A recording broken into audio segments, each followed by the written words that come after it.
United Nations have initiated long-awaited Syrian peace talks, but the talks are off to a rocky start, with the guest list itself a subject for dispute amongst the parties involved. We spoke with Professor Johan Galtung from Transcend International, whose work in negotiating in peace talks is well known, to tell us what we can expect for Syria.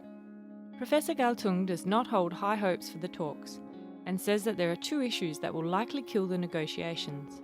Firstly, while he believes the issues on the table are worthy, he says the traditional approach of a roadmap is flawed. He argues that the idea of a road that leads to peace is problematic in the sense that a road can be blocked. A linear peace process, he explains, with one step after another, can be stalled by obstacles. So if not a roadmap, then what should we be using?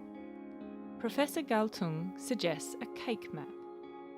He paints a picture of parties sitting around a table to divide up issues, without the linear progression of events.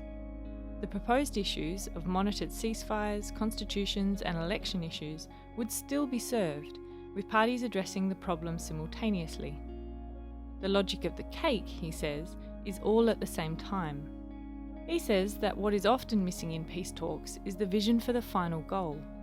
He warns that trying to achieve a ceasefire without at least a vision for the future of the region is not just unrealistic, but can often cause more harm than good. I'll tell you one thing, I know a little bit of history on this point. You will never get a ceasefire unless you have a solution that the parties can be nodding to and say, yes, I can imagine something. That solution is called a vision. It's not yet signed, but it's nonsense to believe, it's even dangerous to believe, that you cannot develop a vision before all the guns are silent. They can enter ceasefire, yes, quote unquote. Why? To give the fighters a rest, to redeploy the weapons, to smuggle in new weapons, to design new strategies. How much time do you need for that? Well, a decent rest is about 4 weeks, 1 month. You have a ceasefire, and after 1 month, maximum 2, you break it.